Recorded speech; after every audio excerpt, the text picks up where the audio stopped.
এখন সম্প্রচারিত হবে রেডিও তেহরান থেকে আজকের সর্বশেষ বিশ্ব সংবাদ। রেডিও তেহরান, শুরু হচ্ছে বিশ্ব সংবাদ।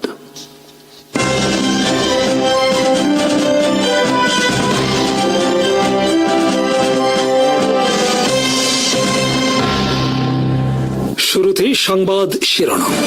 ভারতে মাওবাদীদের সাথে যুদ্ধে নিহত শীর্ষ মাও নেতা সহ ৩৩ জন। পাকিস্তানের সন্ত্রাসী হামলার জন্য ভারতকে দায়ী পাকিস্তান আর্মির। ভারত পাকিস্তান যুদ্ধ নিয়ে সামাজিক মাধ্যমে পোস্ট দেয় ভারতে গ্রেফতার বিশ্ববিদ্যালয় শিক্ষক আলী খানকে। কুরস্ক সফরে পুতিন, গোটা গাজা দখলের ঘোষণা নেতানিয়াহুর। বুধবার নিহত ৮২ ফিলিস্তিনি। ভারতের ছত্তিশগড়ে বুধবার তীব্র সংঘর্ষের ঘটনা ঘটেছে ভারতীয় নিরাপত্তা বাহিনী ও মাওবাদী যোদ্ধাদের মধ্যে। এতে নিহত হয়েছেন মাওবাদী শীর্ষ নেতা নাম্বালা কেশব রাও সহ কমপক্ষে ৩১ জন মাও যোদ্ধা।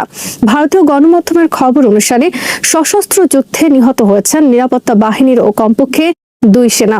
ছত্তিশগড়ের নারায়ণপুর জেলায় বুধবার সকালে ভারতীয় নিরাপত্তা বাহিনী ও মাওবাদী যোদ্ধাদের মধ্যে কয়েক ঘণ্টা ধরে যুদ্ধ চলে।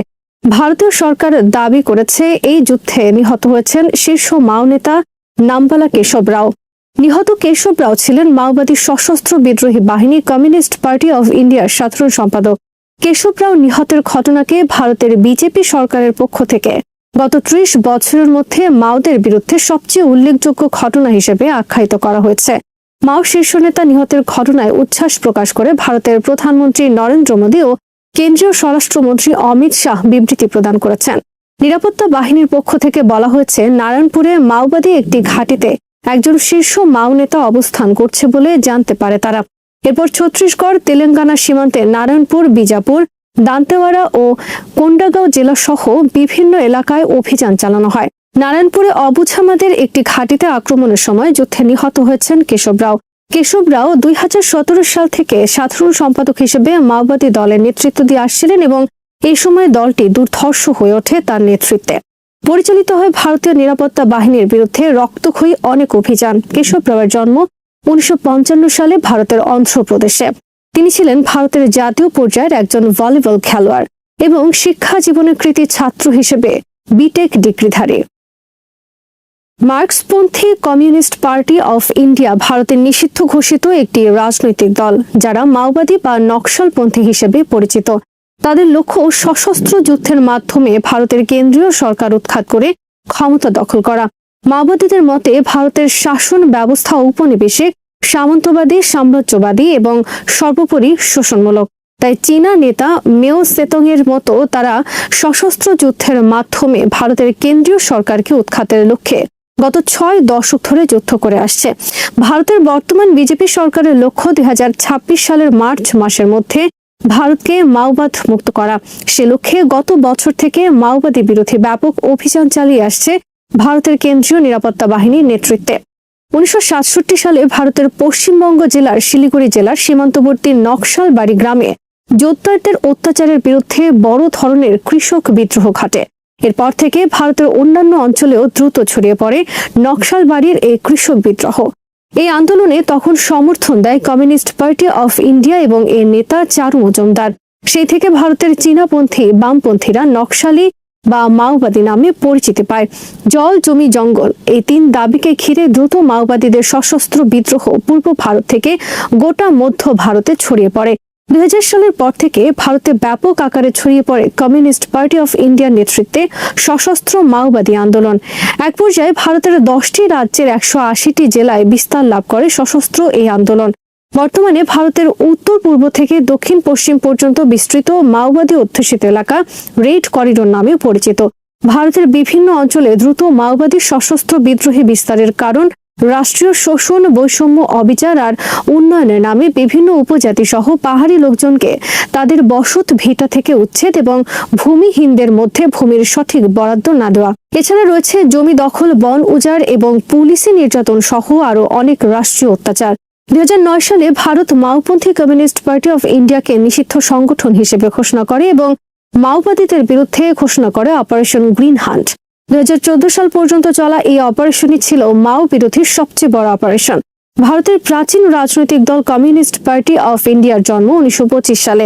চারু মজুমদারের নেতৃত্বে দলটি 1967 সালে নকশালবাড়ি আন্দোলনকে সমর্থন দেওয়ার পর 1969 সালে গঠন করা হয় কমিউনিস্ট পার্টি অফ ইন্ডিয়া মার্ক্সবাদ লেনিনবাদ। এরপর চারু মজুমদারের নেতৃত্বে শুরু হয় ভারতীয় কেন্দ্রীয় সরকারের বিরুদ্ধে তাদের সশস্ত্র যুদ্ধ। ভারতের মাওবাদ বিশ্বের তৃতীয় বৃহত্তম সশস্ত্র সংগঠন। মাওবাদীদের হামলায় ভারতে প্রতি 3 দিনে নিহত হয় একজন ভারতীয় সেনা অথবা পুলিশ। মাওবাদ ভারতের জন্য একটি বড় রাজনৈতিক ও নিরাপত্তা সংকট তৈরি করেছে অনেকদিন ধরে। পাকিস্তানের বেলুচিস্তানে বুধবার সন্ত্রাসী হামলায় নিহত হয়েছে কমপক্ষে 5 জন। বেলুচিস্তানের কোয়েটার খুচদারে একটি স্কুল বাসে ঘটে এই সন্ত্রাসী হামলা।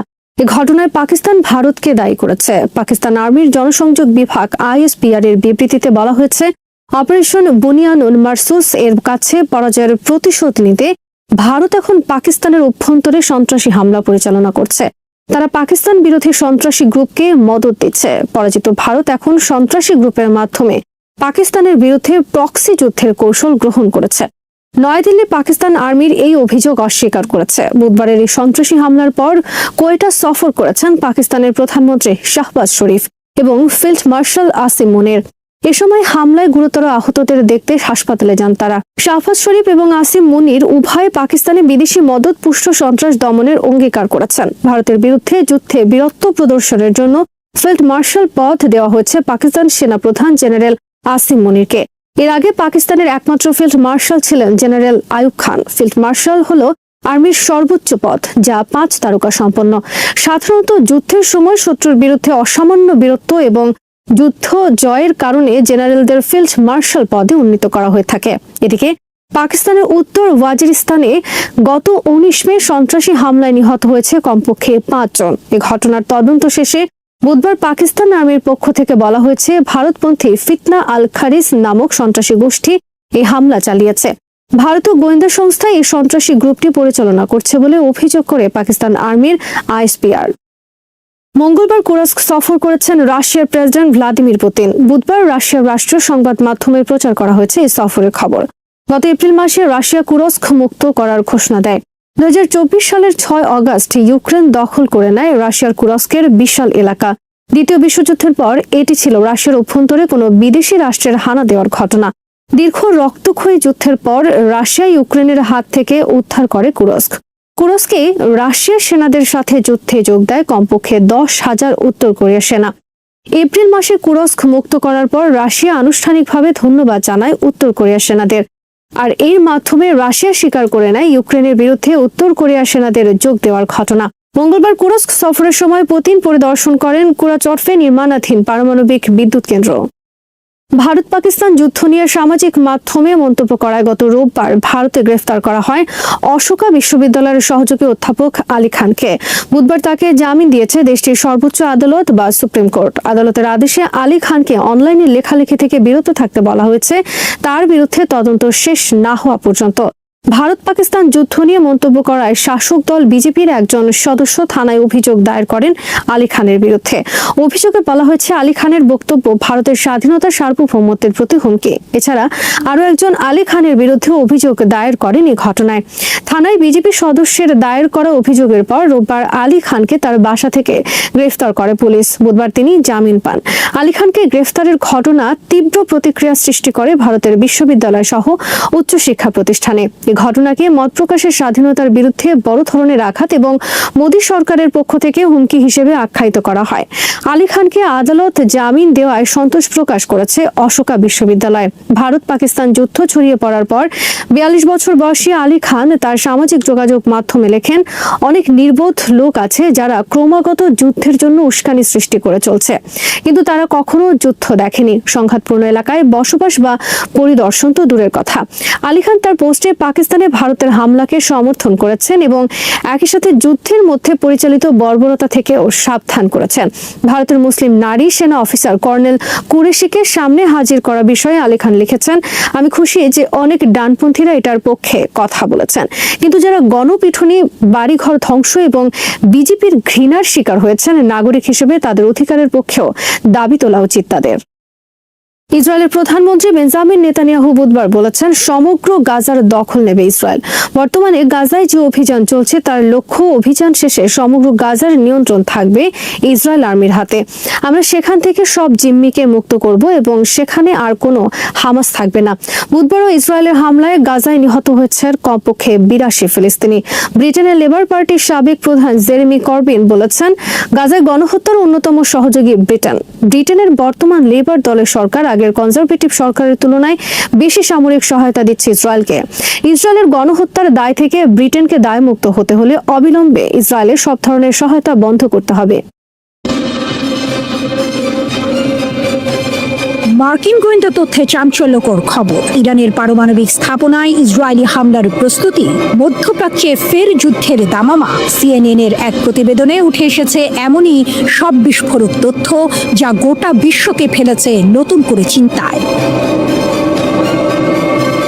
মার্কিন গোয়েন্দাদের হাতে এসেছে নতুন তথ্য, যা ইঙ্গিত দিচ্ছে ইসরায়েল ইরানের পরমাণু কেন্দ্রগুলোতে আঘাত হানার জন্য প্রস্তুত হচ্ছে। এই খবর এমন এক সময় এলো যখন ডোনাল্ড ট্রাম্পের প্রশাসন তেহরানের সঙ্গে একটি কূটনৈতিক চুক্তি করার জন্য মরিয়া চেষ্টা চালাচ্ছে। তাহলে কি নেতানিয়াহু ট্রাম্পকে বুড়ো আঙ্গুল দেখিয়েই হামলা চালাবেন? CNN এর প্রতিবেদন অনুযায়ী মার্কিন যুক্তরাষ্ট্র ইসরায়েলের সামরিক গতিবিধি নিবিড়ভাবে পর্যবেক্ষণ করছে। ইন্টারসেপ্টেড ইসরায়েল কমিউনিকেশনস থেকে আসন্ন হামলার ইঙ্গিত পাওয়া গেছে। মার্কিন গোয়েন্দারা ইসরায়েলি সামরিক প্রস্তুতির অংশ হিসেবে বিমানবাহী অস্ত্রের চলাচল এবং আকাশে যুদ্ধ মহড়া পর্যবেক্ষণ করেছে। এই প্রস্তুতিগুলো স্পষ্টত ইঙ্গিত দিচ্ছে ইসরায়েল বড় সড় কিছুর পরিকল্পনা করছে। মার্কিন কর্মকর্তারা CNN-কে জানিয়েছেন, এই ধরনের হামলা হবে ডোনাল্ড ট্রাম্পের সঙ্গে একটি নির্লজ্জ বিচ্ছেদ। কারণ ট্রাম্প প্রশাসন বর্তমানে ইরানের পারমাণবিক কর্মসূচি নিয়ে একটি নতুন চুক্তি করার চেষ্টা করছে। গাজা যুদ্ধের পর এমনিতেই মধ্যপ্রাচ্য উত্তেজনা চরমে। এমন পরিস্থিতিতে ইরানের উপর যে কোনো ইসরায়েলি হামলা এই অঞ্চলে একটি বিস্তৃত আঞ্চলিক সংঘাতের জন্ম দিতে পারে, যা মার্কিন যুক্তরাষ্ট্র এতদিন ধরে এড়াতে চেয়েছিল। CNN এর প্রতিবেদন অনুযায়ী ইসরায়েলি নেতারা এই হামলার বিষয়ে চূড়ান্ত সিদ্ধান্ত নিয়েছেন কিনা তা এখনো স্পষ্ট নয়। এমনকি মার্কিন সরকারের মধ্যেও এই বিষয়ে মতবিরোধ রয়েছে। তবে গোয়েন্দা তথ্য সম্পর্কে অবগত এক ব্যক্তি CNN-কে বলেছেন, ইরানের পারমাণবিক স্থাপনায় ইসরায়েলি হামলার সম্ভাবনা গত কয়েক মাসে ব্যাপকভাবে বেড়ে গেছে। সূত্র জানিয়েছে, মার্কিন যুক্তরাষ্ট্র যদি ইরানের সঙ্গে এমন কোনো চুক্তিতে পৌঁছায় যাতে তেহরানকে সব ইউরেনিয়াম পরিত্যাগ করতে হবে না, তাহলে ইসরায়েলের হামলার সম্ভাবনা অনেক বেশি থাকবে। ডোনাল্ড ট্রাম্প প্রকাশ্যে ইরানের বিরুদ্ধে সামরিক পদক্ষেপের হুমকি দিয়েছেন যদি তার প্রশাসনের পারমাণবিক চুক্তি নিয়ে আলোচনার প্রচেষ্টা ব্যর্থ হয়। কিন্তু ইসরায়েল মনে করে মার্কিন সহায়তা ছাড়া ইরানের পারমাণবিক কর্মসূচি পুরোপুরি ধ্বংস করার ক্ষমতা তাদের নেই। এর জন্য প্রয়োজন মধ্য আকাশে জ্বালানি ভরা এবং ভূগর্ভস্থ স্থাপনাগুলোতে আঘাত হানার মতো শক্তিশালী বোমা। একজন মার্কিন কর্মকর্তা CNN-কে বলেছেন, যদি মার্কিন যুক্তরাষ্ট্র ইরানের সঙ্গে এমন একটি খারাপ চুক্তি নিয়ে আলোচনা করে যা ইসরায়েল মেনে নিতে পারে না, তাহলে ইসরায়েল নিজেরাই সামরিক পদক্ষেপ নেওয়ার জন্য প্রস্তুত থাকবে। ট্রাম্প যদি খারাপ চুক্তির জন্য মীমাংসা করতে চলেছেন, তাহলে ইসরায়েলের চুক্তিটি ভেঙে ফেলার চেষ্টা করার সম্ভাবনা বেশি। ইসরায়েলিরা এই বিষয়ে তাদের মনোভাব যুক্তরাষ্ট্রকে প্রকাশ্যে এবং ব্যক্তিগতভাবে উভয়ভাবেই জানিয়েছে। সর্বোচ্চ ধর্মীয় নেতা আয়াতুল্লাহ আলী খামেনি সম্প্রতি মার্কিন যুক্তরাষ্ট্রের দাবিকে অতিরঞ্জিত ও অগ্রহণযোগ্য আখ্যা দিয়েছেন। তেহরানকে ইউরেনিয়াম সমৃদ্ধকরণ বন্ধ করতে হবে এমন মার্কিন দাবিকে তিনি কঠোর ভাষায় প্রত্যাখ্যান করেছেন। তিনি মার্কিন প্রশাসনের সঙ্গে নতুন পরমাণু চুক্তি আদৌ সফলতার মুখ দেখবে কিনা তা নিয়েও সন্দেহ প্রকাশ করেছেন। ইরান সবসময়ই তাদের পারমাণবিক কর্মসূচির শান্তিপূর্ণ ব্যবহারের উপর জোর দিয়েছে। তাদের সামরিক শক্তি উপেক্ষা করার মতো নয়। ভূগর্ভস্থ স্থাপনা, ক্ষেপণাস্ত্র সক্ষমতা এবং আঞ্চলিক মিত্রদের সমর্থন ইসরায়েলের জন্য বড় চ্যালেঞ্জ হতে পারে। ওয়াশিংটনে অবস্থিত ইসরায়েলি দূতাবাস বা ইসরায়েলি প্রধানমন্ত্রীর কার্যালয় তাৎক্ষণিকভাবে এই খবরের সত্যতা নিশ্চিত করেনি। রয়টার্সও এই খবরের সত্যতা নিশ্চিত হতে পারেনি। তবে এই প্রতিবেদন মধ্যপ্রাচ্যের ভূ রাজনৈতিক পরিস্থিতিকে আরো উত্তপ্ত করে তুলেছে। ইসরায়েলের এই সম্ভাব্য হামলা কি সত্যি মধ্যপ্রাচ্যে নতুন এক যুদ্ধের সূচনা করবে, নাকি কূটনৈতিক প্রচেষ্টা শেষ পর্যন্ত সফল হবে? ইরানের পারমাণবিক কর্মসূচি কিভাবে বিশ্ব কূটনীতিতে একটি সংকটে পরিণত হয়েছে? ইরানের পারমাণবিক কর্মসূচি গত 20 বছরেরও বেশি সময় ধরে বিশ্বব্যাপী আলোচনার কেন্দ্রবিন্দুতে রয়েছে।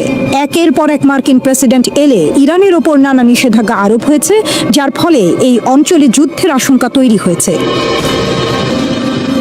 ইরান সবসময় বলে আসছে তাদের পারমাণবিক কর্মসূচি কেবল শান্তিপূর্ণ উদ্দেশ্যে, কিন্তু তারা ইউরেনিয়াম সমৃদ্ধ করার কাজ যেভাবে বাড়াচ্ছে তা পশ্চিমা দেশগুলোকে চিন্তিত করে তুলেছে। এতে করে ইসরায়েল এবং যুক্তরাষ্ট্র এমনকি সামরিক পদক্ষেপ নেওয়ার কথাও বলেছে। ইরান এই কর্মসূচি কখন ও কেন শুরু করেছিল? 1950-এর দশকে ইরানের তৎকালীন রাজা শাহ মোহাম্মদ রেজা পাহলভির সময়ে পারমাণবিক কর্মসূচি শুরু হয়। এটি ছিল যুক্তরাষ্ট্রের সহায়তায় চালানো একটি উদ্যোগ, যার মাধ্যমে মিত্র দেশগুলোতে শান্তিপূর্ণ পারমাণবিক শক্তির ব্যবহার বাড়ানো হতো। তখন আমেরিকা তেহরান বিশ্ববিদ্যালয়ে একটি গবেষণা চুল্লি তৈরি করতে ইরানকে সাহায্য করে। শাহ চেয়েছিলেন দেশের শহরগুলোতে পারমাণবিক শক্তির মাধ্যমে বিদ্যুৎ সরবরাহ করা হোক এবং একই সাথে ইরানের বৈজ্ঞানিক মর্যাদাও বাড়ুক। 1970-এর দশকে ইরান ফ্রান্স ও পশ্চিম জার্মানির সঙ্গে বেশ কয়েকটি পারমাণবিক চুল্লি তৈরির চুক্তি করে। আমেরিকাও তখন ইরানকে ইউরেনিয়াম সমৃদ্ধ করা ও পুনর্প্রক্রিয়াকরণের অনুমতি দেয়। এই প্রযুক্তি খুবই সংবেদনশীল, কারণ এটি পারমাণবিক বিদ্যুৎ চুল্লি বা অস্ত্র উভয়ের জন্যই জ্বালানি। এতক্ষণ যারা আমাদের সংবাদটি শুনলেন সবাইকে অসংখ্য ধন্যবাদ। আমাদের নিয়মিত ভিউয়ার যারা আছেন তাদের 82% ভিউয়ার্স এখনও আমাদের চ্যানেলটি সাবস্ক্রাইব করেননি। সো যারা আমাদের চ্যানেলটি এখনও সাবস্ক্রাইব করেননি দয়া করে সাবস্ক্রাইব করে দিন এবং নিয়মিত আমাদের পাশে থাকবেন আশা করি। ধন্যবাদ সবাইকে।